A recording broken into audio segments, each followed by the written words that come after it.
क्या आपने कभी सोचा है कि जिस चौखट पर आप अपनी परेशानियों का हल मांगने जाते हैं, अगर वही चौखट आपकी बर्बादी का रास्ता बन जाए तो क्या होगा? क्या होगा अगर वो इंसान जिसे आप भगवान का रूप मानकर अपनी सारी परेशानियां बताते हैं, वही इंसान आपकी मजबूरी का फायदा उठाकर आपको एक ऐसे अंधेरे कुएं में धकेल दे जहां से बाहर निकलने का कोई रास्ता ही ना हो? जब एक आम इंसान चारों तरफ से हार जाता है, जब दवा और दुआ दोनों काम करना बंद कर देती हैं, तब वो चमत्कार की तलाश करता है। और यही तलाश कभी कभी उसे ऐसे दरिंदों तक ले जाती है जो साधु के वेश में शैतान होते हैं। आज की कहानी किसी डरावनी फिल्म की नहीं है, बल्कि हमारे ही समाज की एक ऐसी खौफनाक सच्चाई है जो आस्था, धोखे और सत्ता के सबसे काले पन्नों को खोलती है। एक ऐसा स्वयंभू बाबा जिसके दरबार में आम आदमी से लेकर देश के बड़े बड़े नेता और अधिकारी सिर झुकाते थे। एक ऐसा साम्राज्य जहां धर्म के नाम पर डर का व्यापार होता था। और एक ऐसा रहस्यमयी कमरा जहां से 58 ऐसी क्लिप्स मिली जिन्होंने पूरे महाराष्ट्र की राजनीति और समाज को हिलाकर रख दिया। ये कहानी है एक ऐसे जालसाज की जिसे लोग महाराष्ट्र का एप्स्टीन कह रहे हैं। नमस्कार, आप देख रहे हैं निर्भय रिपोर्टिंग, और आज हम आपको दिखाने जा रहे हैं उस सच्चाई का पूरा चेहरा जिसे जानने के बाद शायद आप किसी पर आंख बंद करके भरोसा करने से पहले 100 बार सोचेंगे।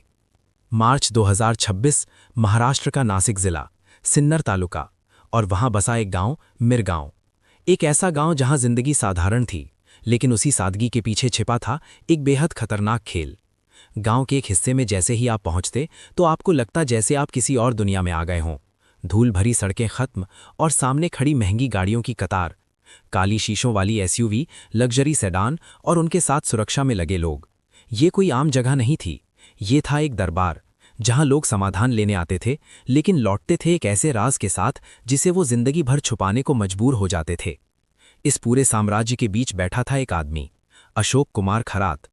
67 साल की उम्र, सफ़ेद कपड़े, शांत चेहरा, धीमी आवाज़ और शब्द जो सीधे इंसान के दिमाग में उतर जाते थे। लेकिन ये चेहरा असली नहीं था। अगर आप उसके अतीत को देखें तो वहां आपको कोई संत नहीं मिलेगा, बल्कि एक मर्चेंट नेवी का अफसर मिलेगा। समंदरों में सालों बिताने वाला, अकेलेपन में रहने वाला, और शायद उसी अकेलेपन ने उसे एक चीज़ सिखाई, लोगों को पढ़ना। जब वो ज़मीन पर वापस आया तो उसने एक नया खेल शुरू किया, धर्म का खेल, आस्था का खेल, और सबसे खतरनाक, डर का खेल। उसने खुद को ज्योतिषी बताया, तांत्रिक बताया, और धीरे धीरे एक भगवान बना लिया। लोग आने लगे, कोई बीमारी लेकर, कोई पारिवारिक झगड़े लेकर, कोई शादी की चिंता लेकर, और सबसे ज़्यादा महिलाएं, क्योंकि समाज ने उन्हें पहले ही इतना दबा दिया था कि वो हर समस्या का समाधान ढूंढने के लिए मजबूर थीं। और यही मजबूरी उसकी सबसे बड़ी ताकत बन गई। वो हर आने वाले इंसान को ध्यान से देखता था, उसके हाव भाव, उसकी आवाज़, उसकी आंखें, और फिर वो उसके डर को पहचान लेता था। फिर वो धीरे धीरे उसी डर को बड़ा करता। तुम पर बुरा साया है, तुम्हारे पति की जान खतरे में है, तुम्हारे घर में कोई बड़ा अनर्थ होने वाला है। और जब इंसान डर जाता है तो वो सवाल करना बंद कर देता है। यही वो पल था जब वो इंसान पूरी तरह उसके नियंत्रण में आ जाता था। फिर वो कहता, तुम्हें एक विशेष अनुष्ठान करना होगा। और यहीं से शुरू होता था असल खेल। महिलाओं को बुलाया जाता, अकेले, फार्म हाउस के एक कमरे में। उस कमरे को देखकर ही किसी का भी दिल दहल जाए। कम रोशनी, अजीब सी गंध, दीवारों पर डरावनी चीज़ें, और एक ऐसा माहौल जो इंसान के दिमाग को कमज़ोर कर दे। और फिर उन्हें दिया जाता प्रसाद, लेकिन वो प्रसाद नहीं था, वो एक जाल था। धीरे धीरे होश खत्म, और फिर उनके साथ जो होता था वो सिर्फ अपराध नहीं था, वो इंसानियत के खिलाफ एक साजिश थी। लेकिन कहानी यहीं खत्म नहीं होती, क्योंकि ये सब सिर्फ किया नहीं जा रहा था, बल्कि रिकॉर्ड भी किया जा रहा था।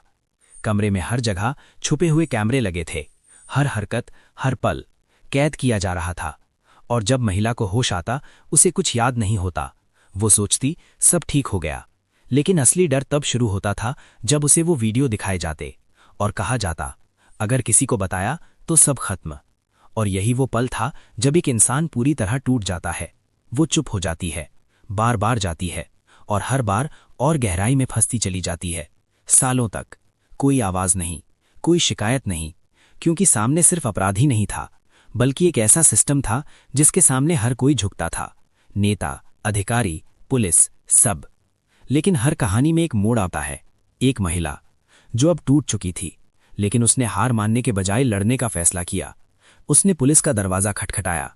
शुरुआत में किसी को यकीन नहीं हुआ, लेकिन जब उसने सबूत दिए तो मामला गंभीर हो गया। और फिर 18 और 19 मार्च 2026 छापा पड़ा। फार्म हाउस, दफ्तर, हर जगह तलाशी ली गई। और फिर एक पेन ड्राइव मिली। जब उसे खोला गया तो जो सामने आया उसे देखकर हर कोई सन्न रह गया। 58 वीडियो, 58 अलग अलग महिलाएं, 58 जिंदगियां जो इस जाल में फंस चुकी थीं। लेकिन जैसे जैसे जांच आगे बढ़ी वैसे वैसे सच्चाई और भी डरावनी होती गई, क्योंकि ये सिर्फ एक आदमी का काम नहीं लग रहा था, ये एक नेटवर्क था। डिवाइस खंगाले गए, कॉल रिकॉर्ड, चैट्स, सब कुछ देखा गया। और फिर कुछ ऐसे नाम सामने आए जिन्हें देखकर जांच करने वाले भी चौंक गए। राजनीति से जुड़े लोग, बड़े अधिकारी, प्रभावशाली चेहरे। और फिर एक वीडियो वायरल हुआ जिसने पूरे सिस्टम को हिला कर रख दिया। एक महिला अधिकारी जो महिलाओं की सुरक्षा के लिए जिम्मेदार थी, वो उसी आदमी के सामने झुकी हुई नजर आई। अब सवाल सिर्फ अपराध का नहीं था, सवाल था पूरे सिस्टम का। राजनीति में भूचाल आ गया, विरोध, आरोप, इस्तीफे। और फिर एक विशेष जांच टीम बनाई गई।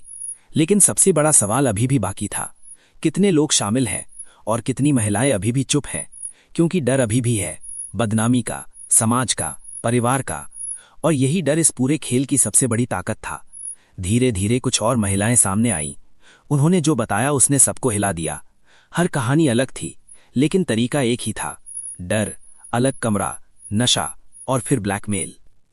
अब ये साफ हो चुका था कि ये कोई हादसा नहीं था, ये एक सिस्टम था, एक ऐसा सिस्टम जो सालों से चल रहा था। और सबसे डरावनी बात, शायद ये अभी भी कहीं ना कहीं चल रहा है, क्योंकि जब तक लोग सोचेंगे नहीं तब तक ऐसे लोग भगवान बनते रहेंगे। अब सवाल आपसे है, आपके हिसाब से सबसे बड़ा दोषी कौन है? वो इंसान जिसने ये सब किया, या वो सिस्टम जिसने उसे इतना ताकतवर बनने दिया, या फिर हम जो बिना सोचे समझे किसी पर भी भरोसा कर लेते हैं? क्योंकि सच यही है, आस्था गलत नहीं है, लेकिन अंधी आस्था सबसे खतरनाक होती है।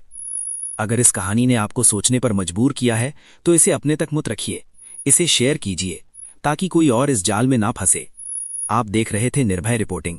अगर आप ऐसी सच्ची और बेखौफ रिपोर्टिंग देखना चाहते हैं तो वीडियो को लाइक करें, चैनल को सब्सक्राइब करें और बेल आइकन दबाना ना भूलें, क्योंकि सच दिखाना हमारी जिम्मेदारी है और आपकी जागरूकता किसी की जिंदगी बचा सकती है।